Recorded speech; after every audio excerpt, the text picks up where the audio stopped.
কাশ্মীরে হিন্দু পর্যটকদের খুনের ঘটনার প্রতিবাদে পাকিস্তানি পতাকা পোড়ানো হল সিউড়িতে। এই প্রোগ্রামে উপস্থিত ছিলেন বিজেপির প্রাক্তন রাজ্য সভাপতি রাহুল সিনহা, বীরভূম সাংগঠনিক জেলার বিজেপির সভাপতি ধ্রুব সাহা অন্যান্যরা। আজ সিউড়িতে রামকৃষ্ণ সভাগৃহে একটি অনুষ্ঠানে যোগ দেন রাহুল সিনহা। অনুষ্ঠান শেষে সেখান থেকে মোমবাতি মিছিল করে আসে বিজেপি নেতাকর্মীরা। এরপর বেনিমাধব স্কুলের কাছে পাকিস্তানের পতাকা পোড়ানো হয়। ২৬ জন পর্যটককে খুনের প্রতিবাদে ২৬টি পাকিস্তানের পতাকা পোড়ানো হয়। এই কর্মসূচির পর রাহুল সিনহা বক্তব্যে বলেন, ২৬ জন পর্যটককে খুনের জন্য ২৬০০ বার পস্তাতে হবে পাকিস্তানকে।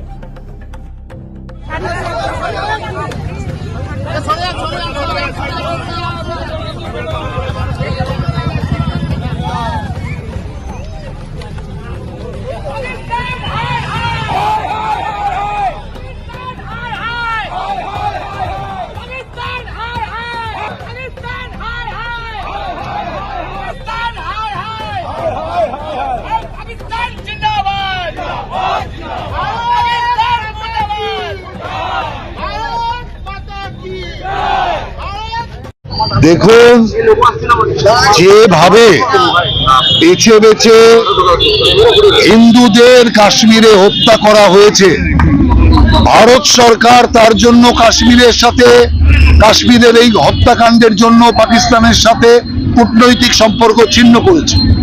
আমরা আজকে এখানে প্রতিজ্ঞা নিলাম যে ২৬ জনের আত্মা আজকে এই উগ্রপন্থীদের দ্বারা, পাকিস্তানের দ্বারা কষ্ট পেয়েছে, তার বদলা ভারত সরকার নেবে। আর সেই বদলার শপথ আমরা এখানে ২৬টা পাকিস্তানের প্রতীকী রূপী আপনার পতাকা জ্বালিয়ে আমরা এই শপথ নিলাম যে এর জন্য পাকিস্তানকে ২৬,০০০ বার পস্তাতে হবে।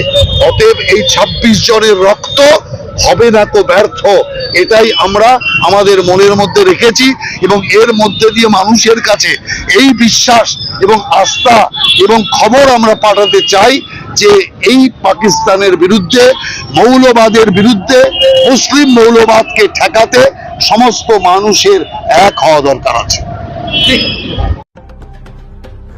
বীরভূমের সিউড়ি পৌরসভার পক্ষ থেকে কাশ্মীরে জঙ্গি হামলার প্রতিবাদে মোমবাতি মিছিল বের করা হলো। আজ সন্ধ্যায় এই মোমবাতি মিছিলে উপস্থিত ছিলেন পৌরসভার চেয়ারম্যান উজ্জ্বল চট্টোপাধ্যায় সহ সমস্ত ওয়ার্ডের কাউন্সিলর ও পৌরসভার কর্মীরা। সিউড়ি পৌরসভা থেকে এই মোমবাতি নিয়ে শুরু হয় জেলা শাসকের দপ্তরে থাকা শহীদ বেদিতে মোমবাতি জ্বালিয়ে শেষ হয় মিছিলটি। মিছিল থেকে নিন্দা করা হয় এই ঘটনার এবং সেখানকার নিরাপত্তা আরও বাড়ানোর কথা বলা হয় চেয়ারম্যানের পক্ষ থেকে।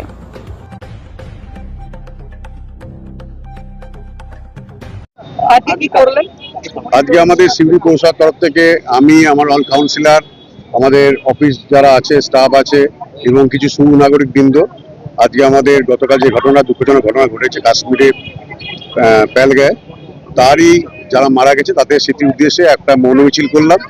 1 মিনিট নীরবতা পালন হলো, তাদের আত্মার শান্তি কামনা করি, তাদের পরিবারকে সমবেদনা জানাই। এই ব্যাপার ছিল। কোনো ব্যর্থতা নেই এখানে, কোনো রাজনীতি কোনো বলবো না। যারা মারা গেছে খুব দুঃখজনক, তার পরিবারের সমবেদনা জানাই। এখানে কোনো রাজনীতির নিরাপত্তা ঢিলঢাল ছিল বলে তো আজ এই অবস্থা। আমার মনে হয় যে সবাই, আমাদের যে পার্লামেন্টের যেটা সরকার আছে, সব পার্টি সবাইকে মিলে বসে আরো যত নিরাপত্তা সুরক্ষা করা হয়, আগামী দিনে যেন পর্যটনের ওপর যেটা কাশ্মীর চলে, আগামী দিনে সুরক্ষা, আমাদের পর্যটন, আমাদের বাঙালি যে 3 জন মারা গেল, তাদের কি দুঃখজনক, তাদের পরিবারের যে কি অবস্থা হচ্ছে সেটা আপনারা জানেন। আগামী দিনে আরো সর্বদলীয় বৈঠক করে, যেটা বলে সবাই মিলে বসে আরো সুরক্ষা প্রয়োজন, আর ভালো হওয়া। ঠিক আছে। বীরভূমের সিউড়িতে এসে বিজেপি নেতা রাহুল সিনহা সংবাদ মাধ্যমের মুখোমুখি হলেন এবং তিনি কি বললেন আপনাদের সামনে একে একে তুলে ধরছি সবটা। দেখুন বিস্তারিত।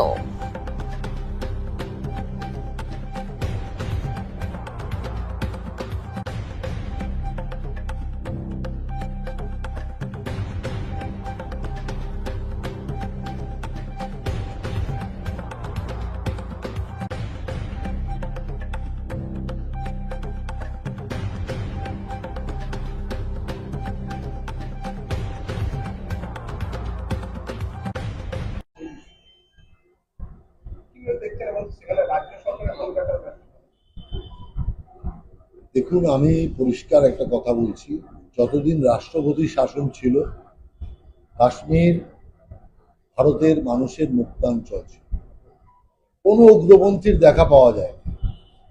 যেই মাত্র ওখানে সরকার পরিবর্তন হলো আর সেই সরকার এলো যারা উগ্রপন্থীদের বরাবর সমর্থন করে এসছে, আর যার পরিণতিতে এই ঘটনা।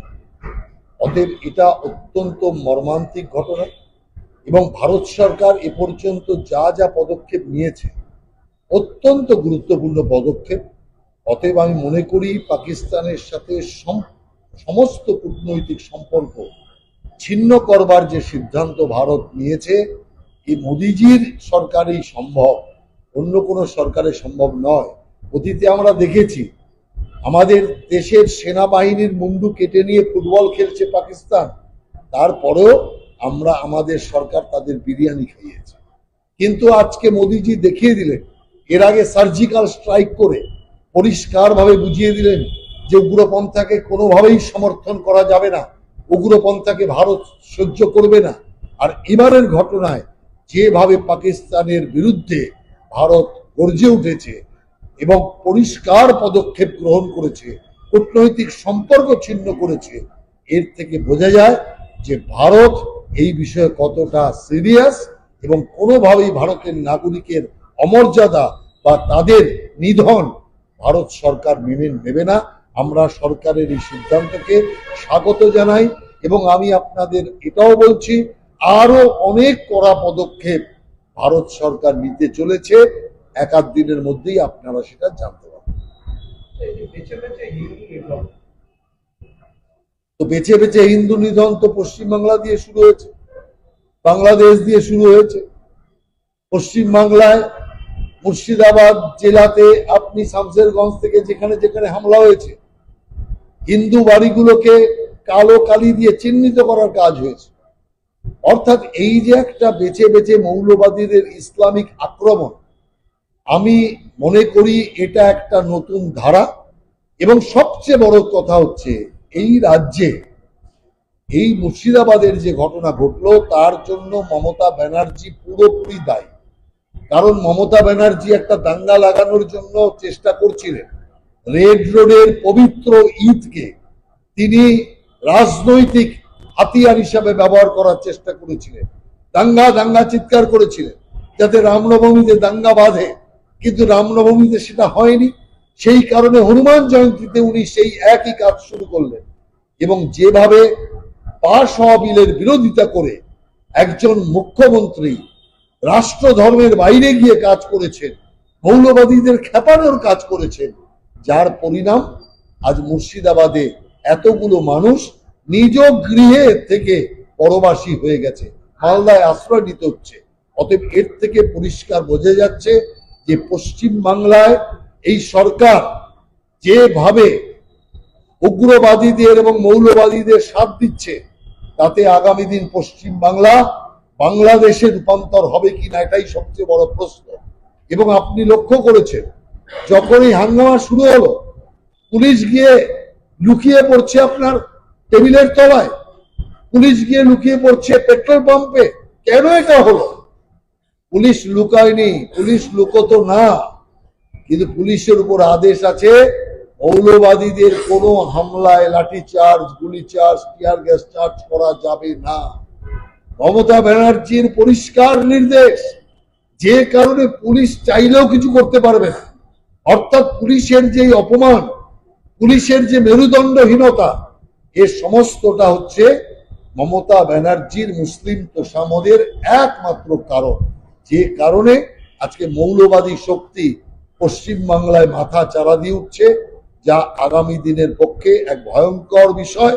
আর আমরা মনে করি যে 26,000 শিক্ষককে পথে বসিয়ে শিক্ষকদের পদ বিক্রি করে টাকা রোজগার করে তৃণমূল কংগ্রেসের মুখে যে কালিমা লিপ্ত হয়ে গেছে, তার থেকে নজর অন্যদিকে ঘোরাবার জন্যই পরিকল্পিতভাবে এই মুর্শিদাবাদের দাঙ্গা ঘটানো হয়েছে। মুর্শিদাবাদের মৌলবাদীদের দিয়ে হামলা করা হয়েছে যাতে বিষয়টা থেকে এই শিক্ষকদের যে পথে বসার বিষয় থেকে নজরকে অন্যদিকে ঘুরিয়ে দেওয়া যায়, তার জন্যই পরিকল্পিতভাবে মমতা ব্যানার্জির এটা একটা কৌশল। আমরা ধিক্কার জানাই এই জাতীয় মানুষ মারা কৌশল। না, বিষয়টা যেটা হয়েছে সেটা নিশ্চয়ই সেই অনুযায়ী ভারত সরকার উপযুক্ত ব্যবস্থা নেবে। ভুলে তো হতেই পারে কোনো জিনিস, এবং সেটা অনেক জায়গায় ডিমার্কেশন নেই, সেখান থেকে হতে পারে। অতএব যেটা হয়েছে তার জন্য ভারত সরকার উপযুক্ত পদক্ষেপ গ্রহণ করবে।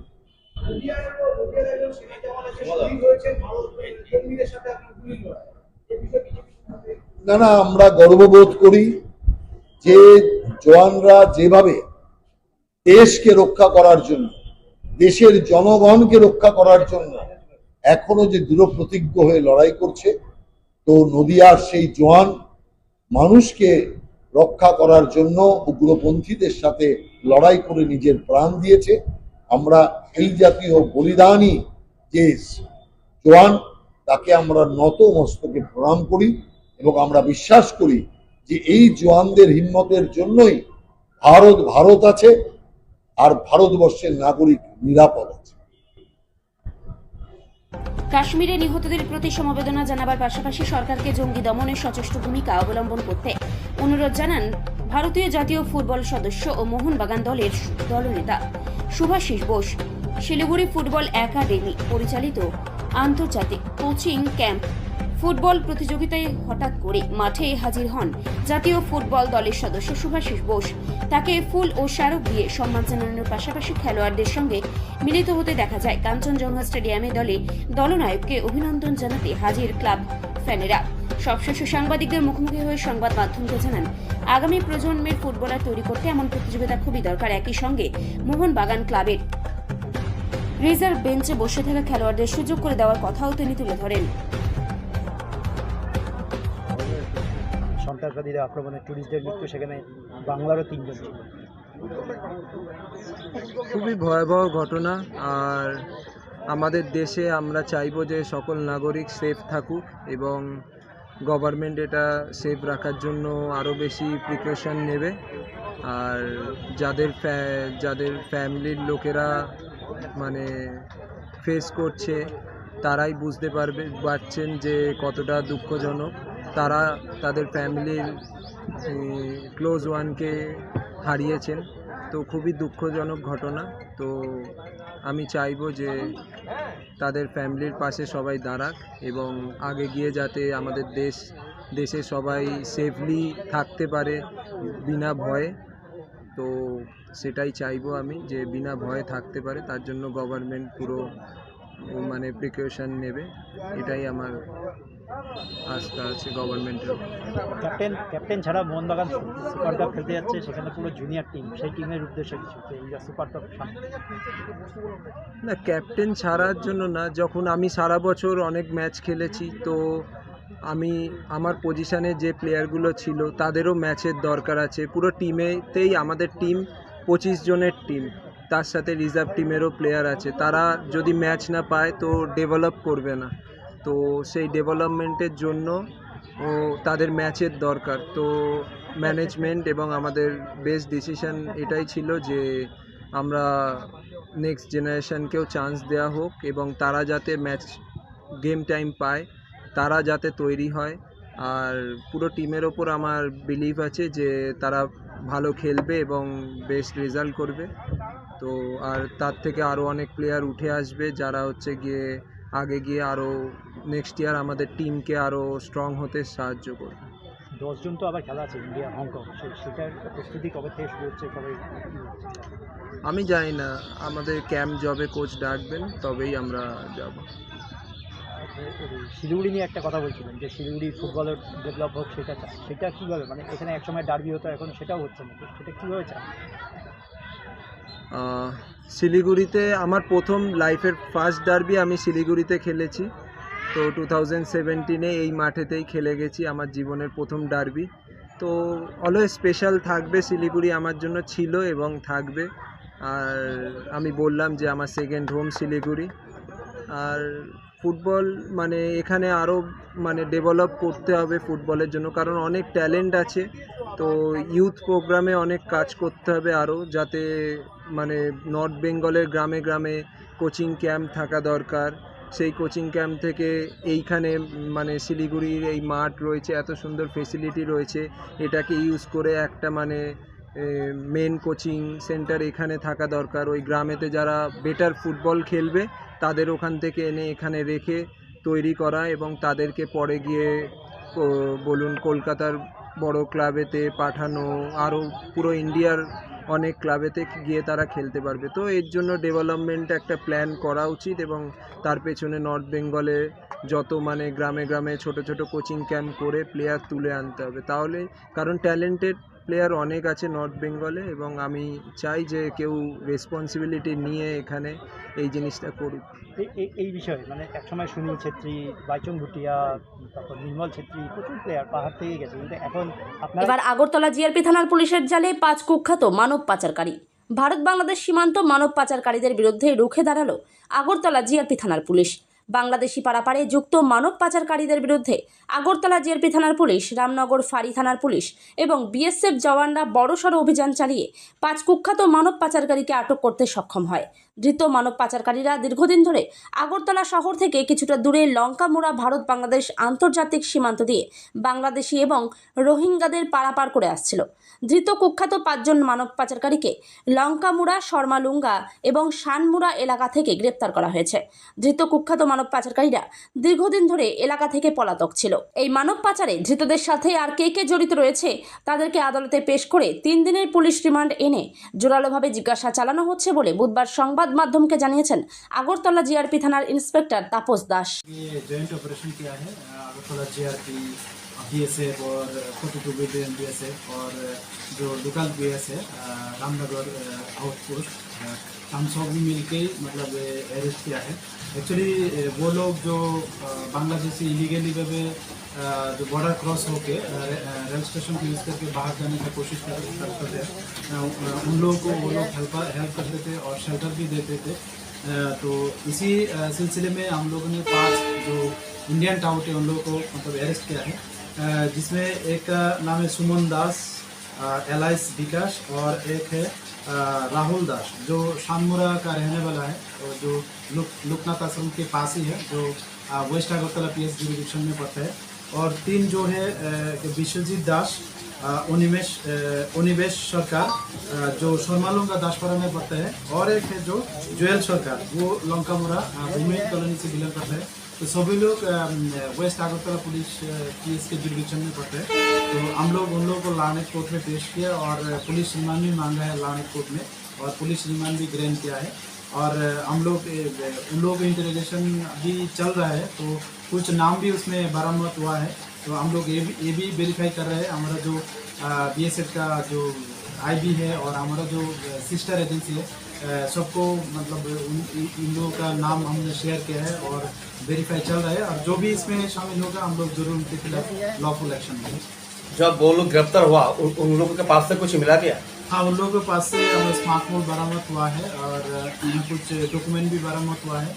तो स्पेशली जो स्मार्टफोन है इसमें भी बहुत जो नंबर है मतलब पाया गया है जो सस्पिशियस है, तो हम लोग वो भी वेरीफाई कर रहे हैं। और उसका जो CDR वो भी हम लोग हमारा हायर अथॉरिटी के साथ शेयर कर दिया कि उसका CDR लाने के लिए।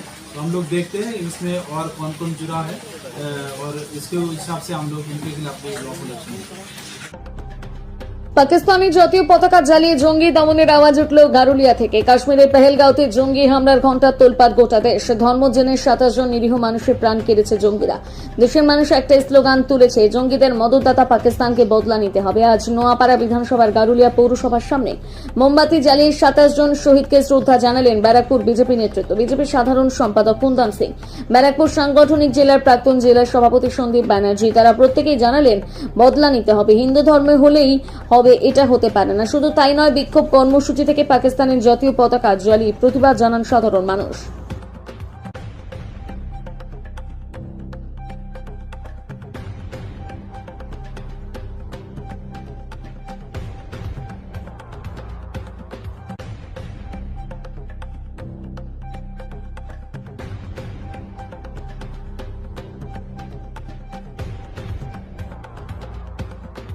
কেন জ্বালাবো না? ইন্ডিয়াতে থেকে পাকিস্তানের পতাকা জ্বালানোর কি ব্যান্ড আছে নাকি? কেন জ্বালাবো না?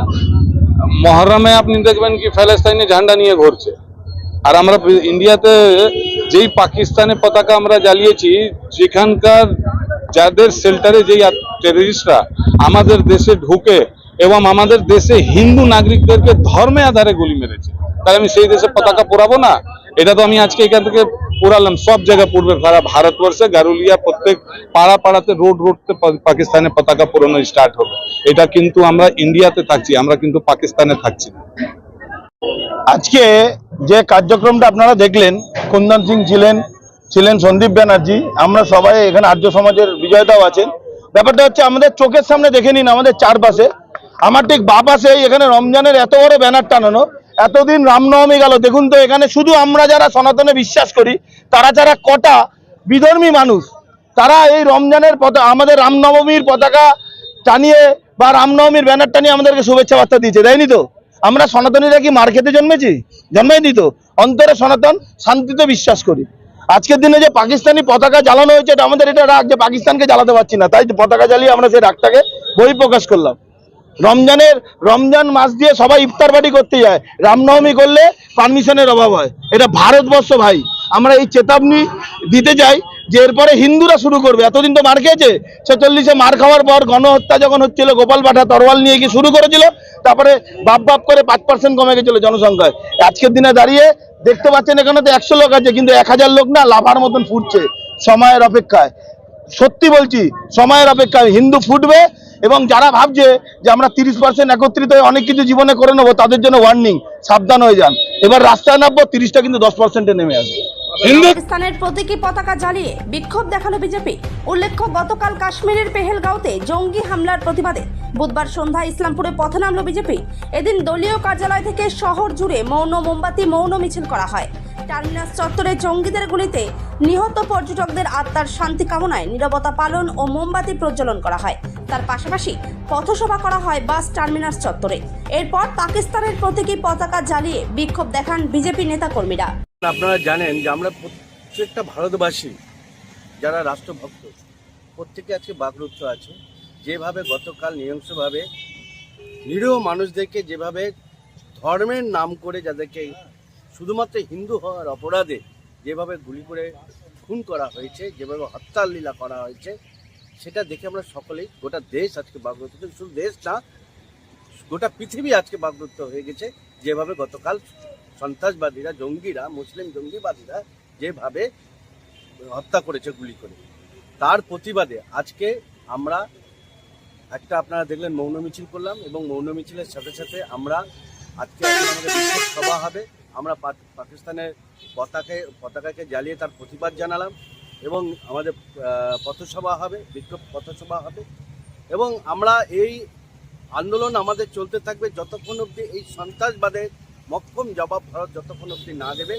আমরা দেশের সরকারের কাছে আবেদন রাখছি যে প্রধানমন্ত্রীর কাছে, স্বরাষ্ট্রমন্ত্রীর কাছে, যে সন্ত্রাসবাদের জন্মদাতা যে দেশ, সেই দেশকে, গোটা ভারতের দাবি এটা যে পৃথিবীর নকশা থেকে তাদেরকে মুছে ফেলা। কারণ এই দেশ যতদিন থাকবে সন্ত্রাসবাদ ততদিন থাকবে। তাই এই দেশকে ওরা থেকে উপড়ে ফেলতে হবে, তবেই গোটা দেশ শান্তি হবে। এবং শুধু দেশ না, আজকে এই পাকিস্তানের জন্য গোটা পৃথিবী অশান্ত হয়েছে, গোটা পৃথিবী শান্ত হবে।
তুমি হয়ে যাও, তো কি আছে, আপনার আসি তোমার। ফের বীরভূম জেলায় বোমা বিস্ফোরণের ঘটনায় আতঙ্ক ছড়ালো। ঘটনাটি ঘটেছে বীরভূমের সাঁইথিয়া থানার দক্ষিণ সিজা গ্রামে। গ্রামের শেখ সুরাজ নামে এক ব্যক্তির বাড়িতে হঠাৎ আজ ভোর প্রায় 5টা নাগাদ বিস্ফোরণের ঘটনা ঘটে।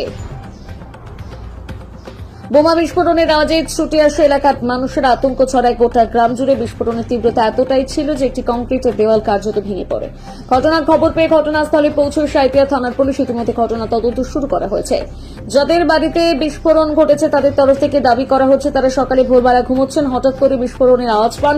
তাদের দাবি কেউ বা কারা বোম রেখে গিয়েছেন বা বোমা ছুড়ে অ্যাটাক করেছেন। তবে অ্যাটাক করা হোক বা বোমা মজুত করা হোক, সবকিছুর পেছনে উদ্দেশ্য কি এখন সেটাই বড় প্রশ্ন। গোটা ঘটনায় ইতিমধ্যে তদন্ত শুরু করেছে সাঁইথিয়া থানার পুলিশ।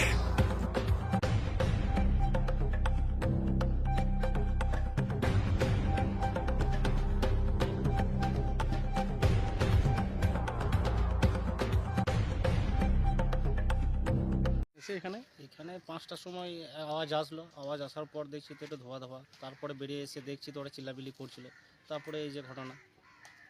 আর কিছু না, এরকম বিশেষ কিছু হয়নি এখানে, এটাই আর কি। আর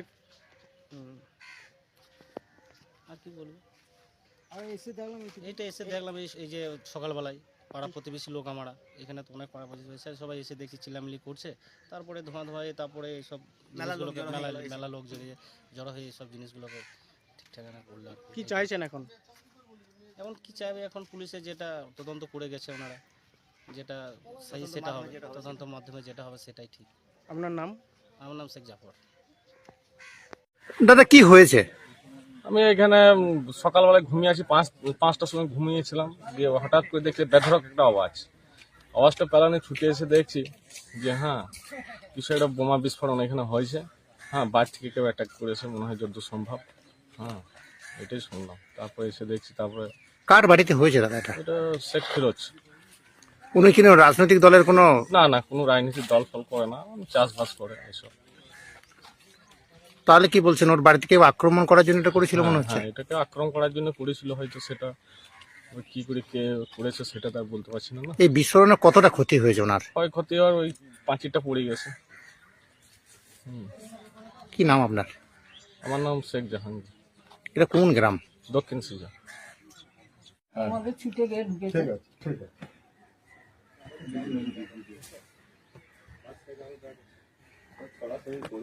হ্যাঁ, চারি জায়গায় ছুঁড়ে পড়েছে।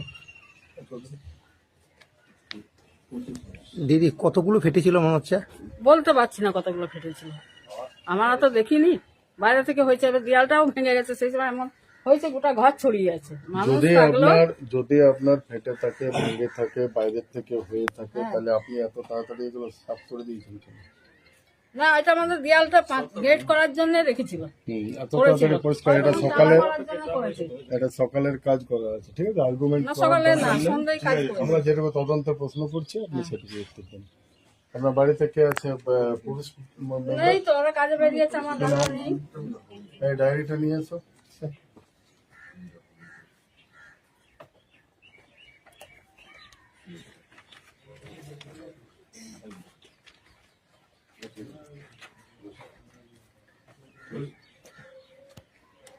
শেখ সুরজ নামে এক ব্যক্তির বাড়িতে আবার বোমা বিস্ফোরণ, মজুদ বোমা থেকে বিস্ফোরণ বলে মনে করা হচ্ছে।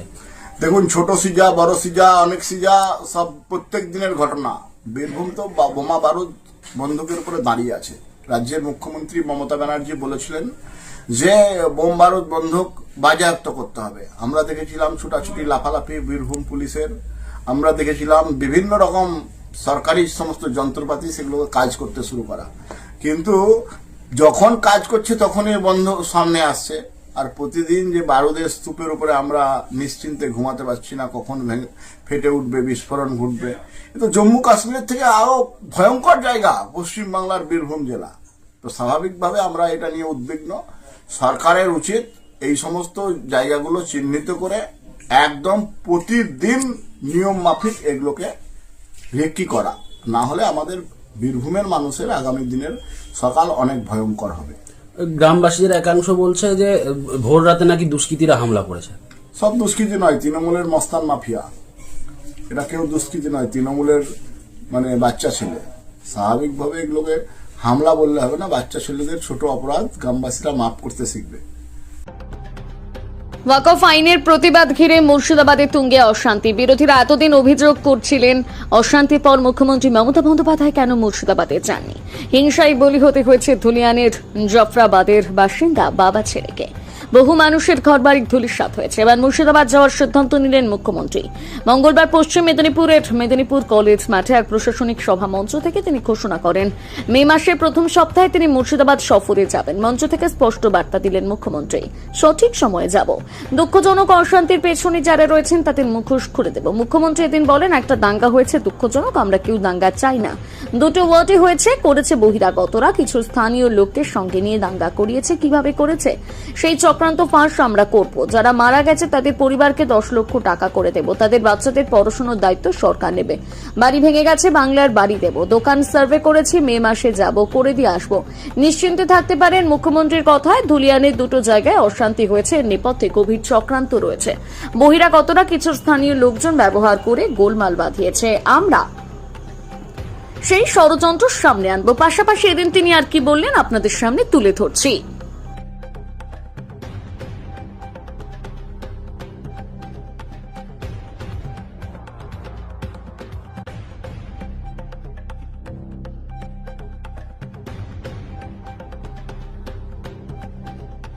মনে রাখবেন, একটা দাঙ্গা হয়েছে, দুঃখজনক, আমরা কেউ দাঙ্গা চাই না। দুটো ওয়ার্ডে, ধুলিয়ানে দুটো ওয়ার্ডে হয়েছে, সেটাও বহিরাগতরা কিছু লোককে স্থানীয় সাথে নিয়ে কিভাবে করেছে সে চক্রান্ত ফাঁস আমরা করে দেব। কিন্তু মারা গেছেন যারা, তাদের পরিবারকে আমি কথা দিয়েছি 10 লাখ টাকা করে দেব। তাদের বাচ্চাদের পড়াশোনার দায়িত্ব আমাদের এমপিরা বলে এসছে, দরকার হলে গভর্নমেন্টও নিতে পারে। তাদের বাড়ি যাদের ভেঙে গেছে, বাংলার বাড়ি হবে। দোকানদারদের ক্ষতি হয়েছে সেটা আমরা সার্ভে করছি। আমি মে মাসের ফার্স্ট উইকে যাব, আমি তখন গিয়ে বাদবাকিটা দেখে করে দিয়ে আসবো। এইটুকু ভরসা আপনারা করতে পারেন, এইটুকু আপনারা নিশ্চিন্ত থাকতে পারেন। তো ওটা টিচার্সদের জন্য, যারা যোগ্য টিচার্স তাদের জন্য। আমাদের গ্রুপ সি আর গ্রুপ ডির জন্য কোনো রায় বা কোনো কিছুই দেয়নি। তাহলে যদি গ্রুপ সি বা গ্রুপ ডির জন্য কোনো রকম রায় দিল না, তাহলে আপনারা তো একটা মধ্যবর্তী পজিশনে আছেন যে হতেও পারে স্যালারি আসবে, নাও আসতে পারে। ঘোষণা তো হয়নি, তাহলে রাস্তায় ঘোষণা হয়নি, কিন্তু আমরা তো এখনো নিউজ দেখছি না। এখনই যিনি আমাদের দিদি করছেন, ভাষণ দিচ্ছেন, তো উনি এখনই বললেন যে আইএসএর মাধ্যমে আমাদের স্যালারিটা এখন হবে না, যার নিউজ উনি বললেন সেই হিসাবে। এবার দেখা যাক পরবর্তীকালে কি হয়। কোন সালে পাস আউট আপনি? আমাদের পরীক্ষা আমরা 2018-তে জয়েন করেছিলাম। আমাদের 2016 সালেরই সমস্ত নোটিফিকেশন বেরিয়েছিল। আর আপনার সিট কোথায় পড়েছিল? আমার সিট পড়েছিল আমাদের বীরভূমে। ওএমআর সিট জানেন? ওএমআর সিট দেখেছেন? আমাদের গ্রুপ সিদের কোনো ওএমআর সিট পাবলিশ করা হয়নি। গ্রুপ ডি আর 9-10-এর ওএমআর সিট দেওয়া হয়েছিল। টিচার্সদের 11-12 আর আমাদের গ্রুপ সিদের কোনো ওএমআর সিট পাবলিশ করা হয়নি। সেটারও আমাদের ডিমান্ড আছে, কিন্তু তারা তো বলছে যে এখনো পর্যন্ত ওএমআর সিট বা যোগ্য অযোগ্যদের কোনো লিস্ট আমরা এখনো পর্যন্ত দিতে পারছি না। আইনি পরামর্শ ওনারা নাকি করেছেন। তো এখন আমাদের যে দাবিটা ছিল যে আমাদের সমস্ত যোগ্য অযোগ্যের পুরো লিস্ট আমাদেরকে দিতে হবে, সেই হিসেবে পরবর্তী ব্যবস্থা তখন করা যাবে। কিন্তু ওনারা আইনি পরামর্শ নিয়ে যেটা বললেন যে এখনো পর্যন্ত নাকি যোগ্য অযোগ্যের লিস্ট, যেটা ওনারা বলেছিলেন 21 তারিখে দেবো, কিন্তু সেটা ওনারা এখনো পর্যন্ত দিচ্ছেন না। কাল রাত থেকে রাস্তায় আছেন। চেয়ারম্যানের বক্তব্য? চেয়ারম্যানের বক্তব্যটাই যে আমরা দেখছি কি করা যায়, আমাদের উপরে বিশ্বাস রাখুন, ধৈর্য রাখুন। শুধু প্রতিশ্রুতির পর প্রতিশ্রুতি দিয়ে যাচ্ছে, কিন্তু কাজের কাজ তো কিছুই হচ্ছে না। সে তো 7 তারিখ থেকে 3 তারিখে তো আমাদের সুপ্রিম কোর্ট জাজমেন্ট দিয়েছে যে আমরা সবাই চাকরি পুরো প্যানেলটাই ক্যান্সেল। তো তারপর তো আমাদের মমতাদি মাননীয় মুখ্যমন্ত্রী উনি তো আমাদের 7 তারিখে মিটিং করেছিলেন। তো সেই দিন থেকে প্রতিশ্রুতি বা প্রতিশ্রুতি দিয়ে যাচ্ছেন যে পুরো ব্যাপারটা আমাদের উপরে ছেড়ে দিন, আইন কানুনটা আমরা দেখে নিচ্ছি। তা সেই দিনও বলেছিলেন যে মাইনের ব্যাপারে আপনাদেরকে ভাবতে হবে না। তো আজকে তো আমাদের এখনো পর্যন্ত তো কোনো সলিউশন ওনারা দিতে পারেননি যে আমরা মাইনে পাবো কি পাবো না। নামটা? আমার নাম সুমন মণ্ডল, আমি গ্রুপ সি কর্মী। ধন্যবাদ। প্রত্যেকেই এখানে যারা এসছি প্রত্যেকেই যোগ্য প্রার্থী। ছোটোবেলা থেকে নানান যোগ্যতার পরিচয় দিয়ে আমরা এসছি, কেবলমাত্র আমরা একটা চাকরিতেই কিন্তু থেমে থাকিনি। আমি নিজেই 2019 সালে পিএসসি ক্লার্কশিপের মাধ্যমে ইউথ সার্ভিস ডিপার্টমেন্টে এলডিএ হিসেবে সিলেক্ট হই এবং 2022 সালেও আমাকে ডকুমেন্ট ভেরিফিকেশান, পুলিশ ভেরিফিকেশনের জন্য কাগজপত্র পাঠানো হয়।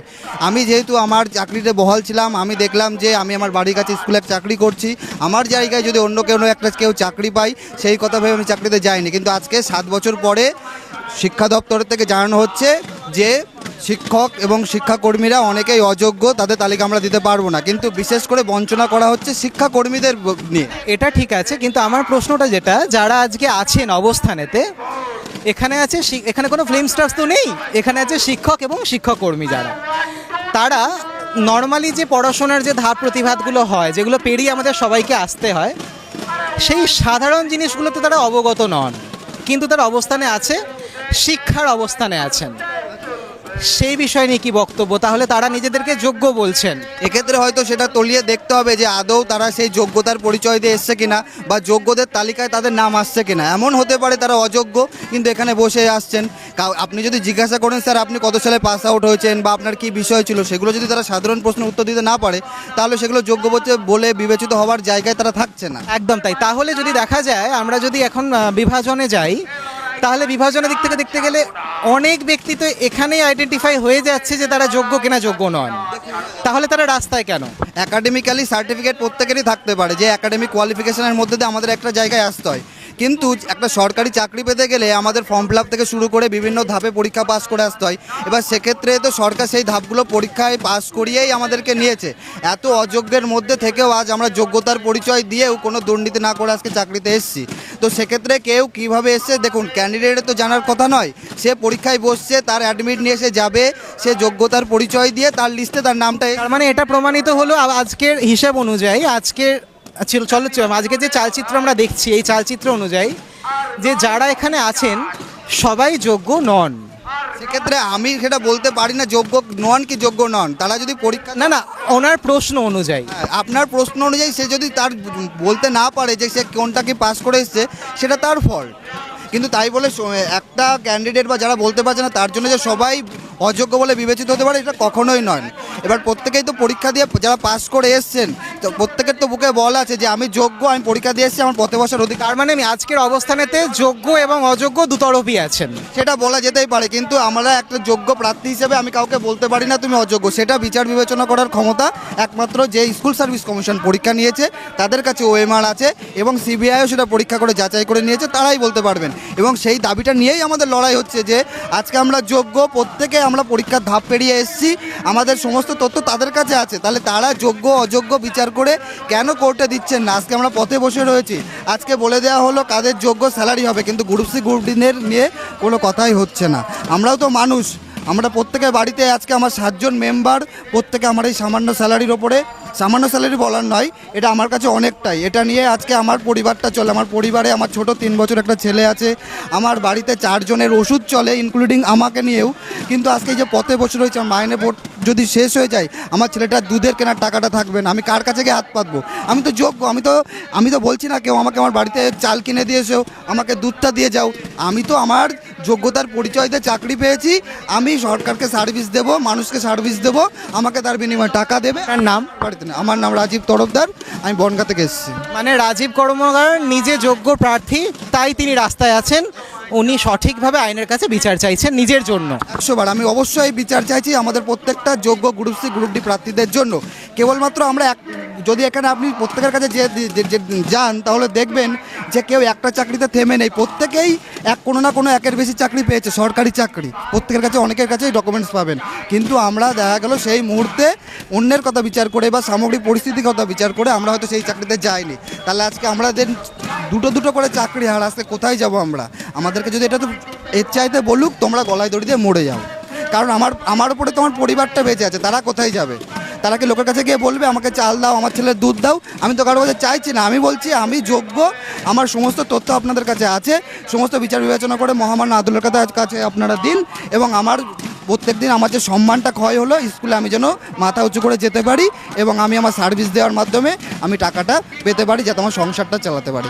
আপনাদের এই সংবাদ মাধ্যমের মাধ্যমে আমি সরকার এবং প্রত্যেক সমাজের শুভবুদ্ধি সম্পন্ন মানুষকে বলবো আপনারা আমাদের পাশে দাঁড়ান, কারণ আপনাদের ছেলেমেয়েও ভবিষ্যতে আজকে এই জায়গায় আসবে। ভবিষ্যতে আপনি কষ্ট করে খেটে এসে আপনি আপনার ছেলেমেয়েকে পড়াশুনো করাচ্ছেন, কিন্তু 10 বছর পরে গিয়ে দেখছেন চাকরি পাওয়ার পর 7 বছর পর ছেলেটার চাকরি নেই, মেয়েটার চাকরি নেই। তখন আপনারা আজকে হাসছেন আমাদেরকে দেখে, তখন আপনাদেরও চোখের জল কিন্তু বাদ মানবে না। তাই বলবো আপনারাও এগিয়ে আসুন।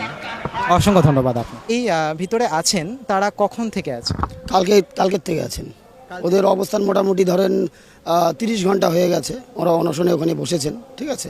আর আজকে সকাল থেকে ওদের ইলেকট্রিসিটি নেই, তো সারাদিনভাবে চলছে। কেউ বলছে এদের ফল্ট, কেউ বলছে ওদের ফল্ট, ঠিক আছে। কিন্তু ওরা এখন পর্যন্ত কোনো রকম সুবিধা পায়নি।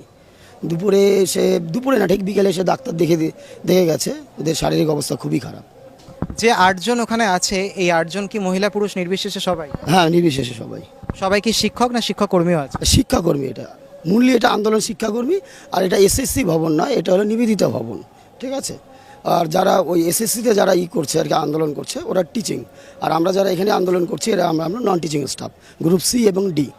কারণ কোর্টে যখন সুপ্রিম কোর্টে রাজ্য সরকার MA ফাইল করলো, সেখানে প্রথমে কোর্ট কেসটা কি চলছিল, টেন্টেড নন টেন্টেড, ঠিক আছে। পরবর্তীকালে সুপ্রিম কোর্ট কি বললো, যে ঠিক আছে, মানে রাজ্য সরকার কী করলো, চালাকি করে, যে MA ফাইলটা মডিফিকেশন যেটা ফাইল করলো, সেটাতে শুধু টিচারদেরকে রাখলো, ঠিক আছে। নন টিচিংদের পুরোপুরি গুরুত্বহীন করে দিল। মানে ওরা এটা সমাজে বোঝাতে চাইলো যে নন টিচিংদের সমাজে কোনো দাম নেই, এবং ওদের স্যালারিটা কন্টিনিউশন থাকবে, যেটা আজকের ওরা গভর্নমেন্ট থেকে নোটিশ করেছে, ঠিক আছে। স্যালারি আনটেন্টেড যেসব টিচাররা আছে তাদের থাকবে, কিন্তু নন টিচিং স্টাফ যারা আনটেন্টেড আছে গ্রুপ সি এবং ডি, তাদের বেলায় কোনো কিছু বললো না। তাদের ব্যাপারে কি সম্পূর্ণরূপে না জানিয়েছে, নাকি তাদের বিষয়ে কিছুই বলেনি? কোর্টেও তাদের বিষয়ে কিছুই বলেনি, MA-তে আমাদের নাম রাখিনি। তো আপনারা কি যথেষ্ট ভীত এই জায়গাতে যে আপনাদের স্যালারি হয়তো সম্পূর্ণরূপে হোল্ড হতে পারে? না, সম্পূর্ণরূপে হোল্ড হয়েই যাবে, কারণ আর তো এই স্যালারি সাবমিট করার তো বেশি দিন সময় নেই। কারণ আমি স্কুলে কাজ করতাম, স্যালারির জানি কবে ডেট থাকে, ফাইনাল ডেট থাকে। তো আমাদের কাছে আর নেক্সট নোটিশ আসার মতো টাইম নেই, মানে আমি ধরেই নিতে পারি যে আমাদের স্যালারি বন্ধ হয়ে যাচ্ছে। নিবেদিতা ভবনে এই যে 8 জন এখন আছেন, তারা সম্পূর্ণরূপে যে অনশন করে রয়েছে, কবে থেকে অনশনে আছেন? কালকের থেকে অনশনে আছে। কাল থেকে এখনো পর্যন্ত যে অনশনে রয়েছে, তাদের ওখানে যেটা আপনাদের সূত্রে খবর পেলাম আমরা, যে বৈদ্যুতিক কানেকশন কোনো রকমভাবে সেখানে নেই। তো সেই জায়গায় আজকে মাননীয় মুখ্যমন্ত্রী মমতা বন্দ্যোপাধ্যায় এবং শিক্ষামন্ত্রী ব্রাত্য বসু, এনার পদক্ষেপ কতটা গুরুত্বপূর্ণভাবে মনে করছে? না, এদের পদক্ষেপ আমাদেরকে নিয়ে কোনো কিছু নেই।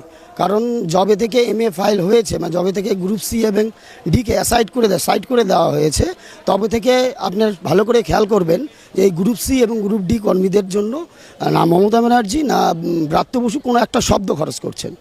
ওরা বলছে সবাই আশ্বস্ত হও, কিন্তু আমাদের কোথাও উল্লেখ নেই।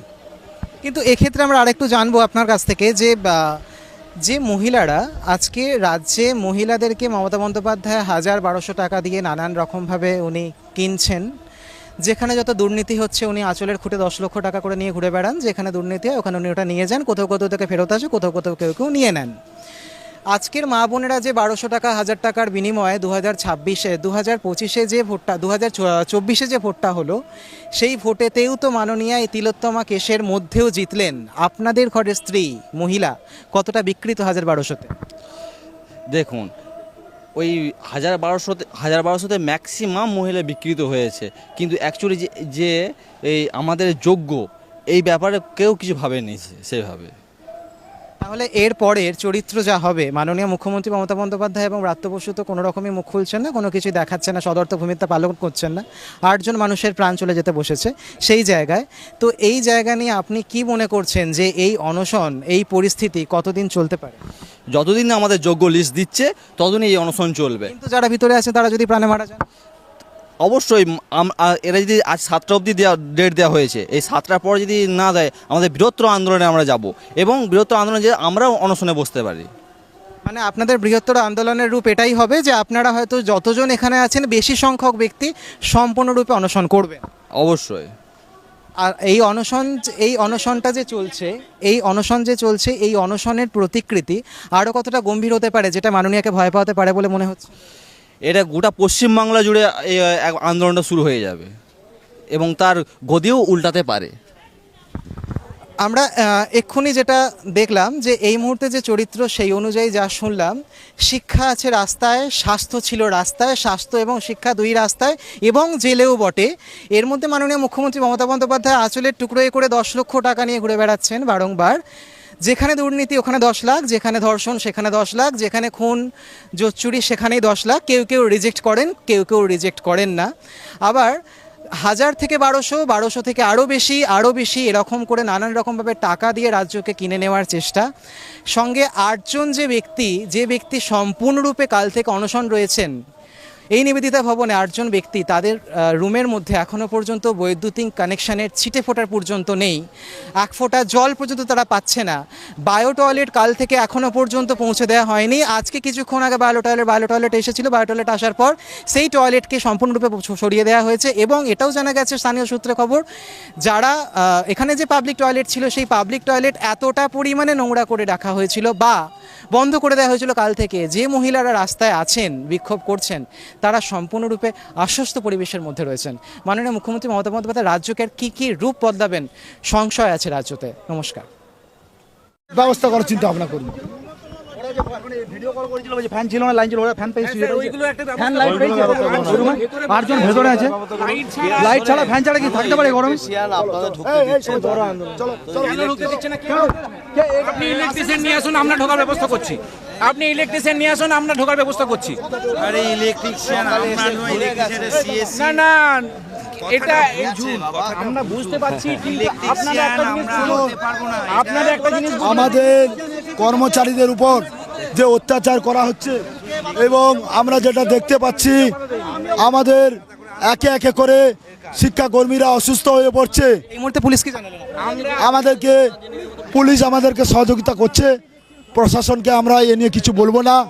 প্রশাসন, আমরা মনে করি যে এই প্রশাসন এই সরকারের বিরুদ্ধে থেকেও আমাদের হয়ে লড়াই করছে। প্রশাসন কি বললো? আপনি কি দেখে বুঝলেন যে প্রশাসন আপনাদের করছে? আমাদের সর্বক্ষেত্রে 24 ঘন্টা আমাদের সহযোগিতা করছেন। প্রশাসন নিয়ে আমাদের কোনো পুলিশের কথা বলছি, এই যে পুলিশ আপনার সঙ্গে কথা বললো, কিন্তু আমাদের কর্মচারীদের ওপর যে আঘাত আনা হচ্ছে, আমাদের কর্মচারীরা একে একে যে অসুস্থ হয়ে যাচ্ছে, আমরা তার জন্য আমরা এখন পুলিশ কি বললো আপনার? পুলিশ আমাদেরকে একটা পার্সোনাল কথা বললো, এটা আমরা বলতে চাই না মিডিয়ার সামনে, এটা আমাদের ব্যক্তিগত বিষয়। তবে আমাদের আন্দোলন চলবে, আমাদের লড়াই চলবে যতদিন না আমাদের দাবি দাবা আদায় হয়। আমরা কিন্তু আক্রমণাত্মক আন্দোলনের দিকে আমরা আগামী দিনে আমরা এগাতে চাইছি। আপনাদের ব্যক্তিগত কথা বলেছে, আপনি সেটা বলতে চাইছেন? না, উনি আমাদের অন্য কথা বলেছে, ওটা নিয়ে আমাদের এটা মিডিয়া টাল করে। আপনার নাম?